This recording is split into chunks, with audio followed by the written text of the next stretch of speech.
I've been thinking a lot lately. I mean, can we all agree that this year did not exactly go the way we planned financially? At the beginning of the year, I remember that we had this whole budgeting goal set aside, saving goals, investment goals, and somehow life happened. Life is still happening. We've had unexpected bills, family responsibilities, impulse buying here and there, small spending that somehow became big spending. And before we knew it, we were obviously no longer following the plan. I know I'm speaking for myself and for a good number of you. All right, but here's the good news. The year is not over. In fact, I personally don't think we need to wait for January 2027 before deciding to do better. Why can't we start now? So today's video is going to be a little different. I'm not coming here as a financial expert. I have never done that before. I'm not a banker. I'm not an accountant. I'm simply sharing what I would genuinely do if I wanted my finances to look completely different over the next 6 months. I mean, it's the second half of 2026, and honestly, I think we should do it together. So let's call this the money reset. Yes. So if you're in, type "I'm resetting" in the comments. Let's hold ourselves accountable.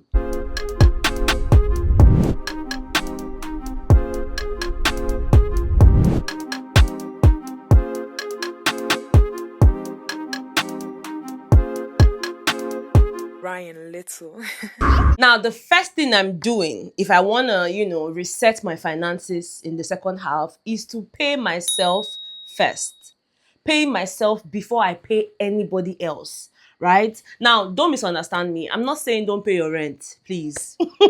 Please, your landlord is not watching this video thinking, oh, better, so you're telling them not to pay me. That's not what I'm saying, all right? What I mean is this. Every time money enters our account, we immediately start paying everybody else. We're paying bills, we're sorting family issues, transportation, subscriptions, shopping, everything. Then at the end of the month, we'll say, oh, I'll save what is left.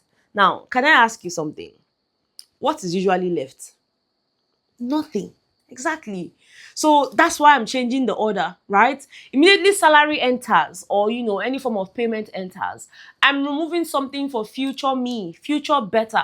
Even if it is 2,000 naira, 5,000 naira, 10,000 naira, depending on how much it is. Look, the future me deserves something too, because the version of me 6 months from now is highly depending on the decisions that I'm making today. Now, the next thing I'll be doing is tracking every single naira, every single kobo.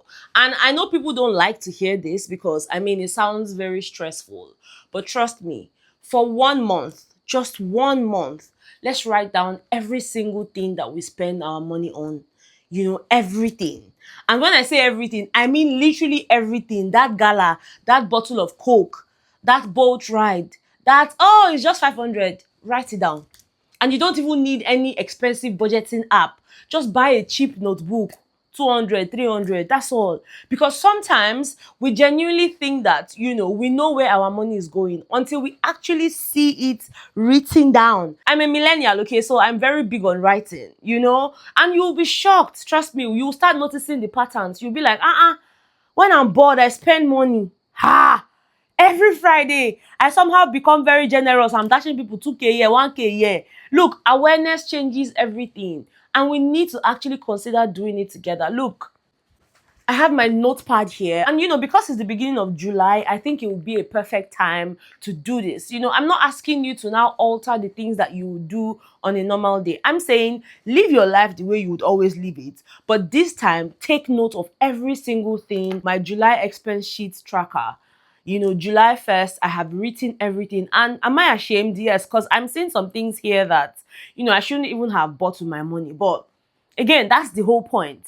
Just knowing exactly what it is that you're spending your money on, right? So I want you to do this. In fact, I'm thinking, that we should have some type of, group call where we all join and, we're picking ourselves one by one to read out what we bought.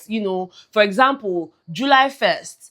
I paid 10 naira for pepper. I paid 5 naira, like every single thing. And you would see how funny it is. You would even start laughing at yourself because now I'm looking at this and I'm asking myself, why did I buy boiled granuts 1,500 naira?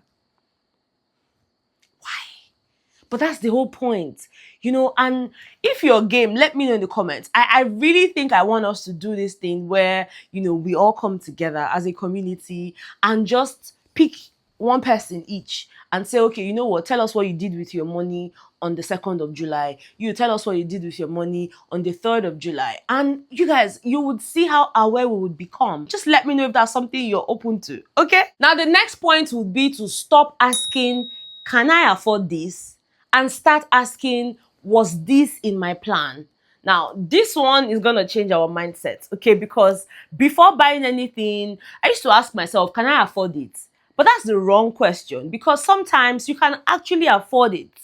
Now, just because you can afford something doesn't still mean you have to buy it. Sometimes you don't have to buy it. So now I ask, did I plan for this?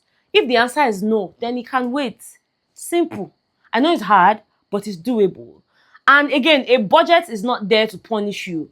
No, a budget is there to stop you from actually spending tomorrow's money today. It is there to stop your emotions from spending tomorrow's money today. Now, the next point would be to build an emergency fund. Look, we all need to agree that life actually likes surprises. And unfortunately, they are rarely the nice kind. Your phone can just stay now and decide to spoil. Tomorrow now, somebody feels sick, hospital bill, car repair, family emergency, something always comes up. That's why I'm trying to build an emergency fund. Not because I'm expecting bad things to happen, but because I know that life happens. And if all you can save is something small every month, start. The amount is actually not the important part here. The habit is. You're not going to say, oh, I'm strong now, I know they feel sick. I know you're not sick, not me say you not feel sick. There's a difference. Nobody's waiting for bad things to happen, like I said earlier, but life happens. Somebody can splash water on you now, your phone will just stop to the work. You have to fix it. So what happens then? At the end of the day, you still need the money. You still need emergency funds to sort out emergency situations. Okay? Now, this next point is my favorite of all time, and it is the cash trick. Can I tell you something I noticed about myself? Look, swiping my card is too easy. Too easy. Tap, done, transfer, done. Before you know it, money has disappeared. But you see cash. Cash is dramatic. When you're about to hand somebody cash, your brain will start doing calculation. Your brain will start asking you, do you really need to do this? Do you need to pay this? And honestly, that's not a bad thing. So for categories where I know that I overspend, I'm thinking of withdrawing cash. Once it is finished, it is finished. Discipline becomes easier when the boundary is physical. See, I don't like giving somebody money. Cash, I mean. I don't like it because I'm thinking 1, 2, 3. Like, I'm literally going to give you all this money. It's hard. But you see that transfer, very easy. Piam, you don't go. You not go feel am because you're not even seeing the money. You don't know the weight of the money. But when you have it and you're trying to buy parfait and they're telling you parfait is 12,000, parfait is 10,000, parfait is 7,500, and you're literally counting it. You have 10,000, you are counting 7,500 to pay for parfait. Your brain go reset now. Nobody go tell you, body go tell you. So it's easier to control what you spend when you have cash. It looks small, but it does something to your mind. I don't know, have you ever experienced this or have you noticed it as well? That you find it so difficult to spend cash. Then the worst of them all is when that cash is mint. Oh my God, I feel starved. Because I don't know, for some reason, I don't like to spend my mint. I don't, but again, cash is cash. And I genuinely do not like to spend it. When I have it, I want to guard it. I want to guard it so bad. So maybe that's something you should try as well, because trust me, it will definitely do something for you. It will do something for your mind. Okay? Now, this next one is called the 24-hour rule. Trust me, this one has saved me a lot. It has saved me from myself. Because sometimes I don't actually want the item. I just want the feeling of, buying something. Can we be honest here? Sometimes we're not shopping because we need something. We're just shopping because, maybe we're bored. Or maybe we're stressed, we're sad. Or TikTok is trying to convince us that our life is incomplete without one gadget that peels oranges and also charges your phone. So now I just add to cart. Then I wait. 24 hours. Sometimes I go back and I don't even remember why I wanted the item in the first place. Other times I still want it and then I buy it without guilt at this point because now it's a decision, not an impulse. Look, I'm such an impulse buyer. It's not a great thing. You put your money down and say you want to do something else, and all of a sudden you're scrolling through the internet, you see something, you pay for it before you even remember what you wanted to do with that money. And then you're now asking yourself, why did I buy this thing? I mean, even if I really wanted to buy this thing, it could have waited. I had other things to do with my money. And it is such a nasty behavior. So nasty. And I'm guilty of it as well, which is why I think that this is such a great platform, because I'm not just coming here to sit as someone who knows it all. Rather we're here figuring out life and, just doing it together. Look, this works. The 24-hour rule. I mean, I made a video a few days ago where I talked about the 24-hour rule, but this time I said you could try 5 minutes. If you're not someone who is patient enough, give yourself 5 minutes. If you still want it, you pay. If not, just keep it moving. Keep it moving. And this actually brings me to my next point. I think this is going to be my last point for this video. That will be you deleting shopping apps. I know this might sound extreme, but honestly, some of us need help. If Temu, Shein, Amazon, or your favorite shopping apps keep tempting you every day, delete it. The phone is yours. At least delete it for now. And while you're at it, turn off those notifications because flash sale is not a financial emergency. I'm sorry. Just because something is 40% off doesn't mean you have saved money. You still spent money. You just spent lesser. All right. So if you weren't planning to buy it in the first place, the sale did not save you. It only distracted you.